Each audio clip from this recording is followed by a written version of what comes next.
नमस्कार, आप देख रहे हैं नेड्रिक न्यूज़। मैं हूं आपके साथ हिमांशु सोनी। राम जन्मभूमि अयोध्या भूमि को लेकर लंबे समय से चले आ रहे विवाद में दोनों पक्षों में बहस अब भी जारी है। राम मंदिर बाबरी मस्जिद को लेकर अब भी कशमकश बरकरार है। अब इस मामले की सुनवाई खत्म होने में केवल कुछ ही दिन बचे हैं।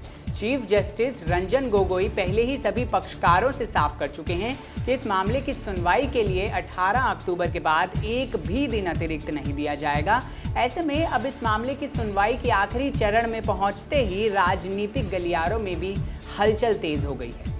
राम मंदिर बाबरी मस्जिद विवाद को लेकर अब सियासी पारा भी दिनों दिन ऊपर चढ़ता जा रहा है।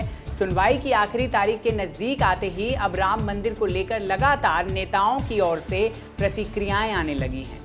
जहां एक तरफ all India Muslim personal law board ने देश के सर्वोच्च न्यायालय पर भरोसा जताते हुए उम्मीद जताई कि अयोध्या भूमि विवाद मामले में फैसला उन्हीं के हक में आएगा। ऐसा उन्हें पूरा विश्वास है कि इस मामले में मुस्लिमों की ही जीत होगी। वहीं अब राज्यसभा सांसद राकेश सिन्हा ने राम मंदिर को लेकर बड़ा बयान दिया है। राकेश सिन्हा ने all India Muslim law board की बात के एकदम विपरीत कहा कि अयोध्या में अब जल्द ही राम मंदिर बनेगा। राज्यसभा सांसद राकेश सिन्हा ने तो मुस्लिमों को ये बात पहले से ही मालूम होने की बात कह डाली। उन्होंने कहा कि मुस्लिम समुदाय के एक बड़े हिस्से को इस बात का एहसास पहले से ही हो गया है कि इस मामले में फैसला हिंदुओं के ही पक्ष में आएगा। राकेश सिन्हा ने कहा कि मुस्लिम पक्षकारों को भी इस बात की अनुभूति हो गई है कि फैसला राम मंदिर के हक में ही सुनाया जाएगा। उन्होंने कहा कि मुस्लिम पक्षकारों के लिए सही होता अगर वो अदालत में इस मामले के जाने से पहले ही राम जन्मभूमि अयोध्या के महत्व और संस्कृति को समझ लेते और वहाँ की विरासत को जानते हुए वहाँ की ज़मीन से अपना दावा छोड़ देते। आपकी जानकारी के लिए बता दें कि राज्यसभा सांसद ने कहा कि अगर इस मामले में मुस्लिम पक्ष विवादित भूमि पर अपना दावा छोड़ देते तो ज़्यादा बेहतर होगा।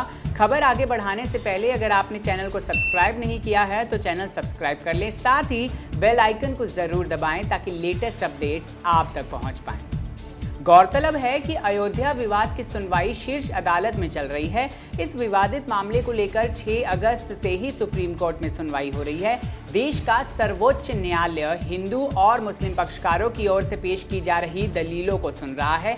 अब इस मामले में चीफ जस्टिस रंजन गोगोई ने सभी पक्षकारों को 18 अक्टूबर की डेडलाइन दे दी है, जो चीफ जस्टिस ने अपनी रिटायरमेंट को ध्यान में रखते हुए तय की है।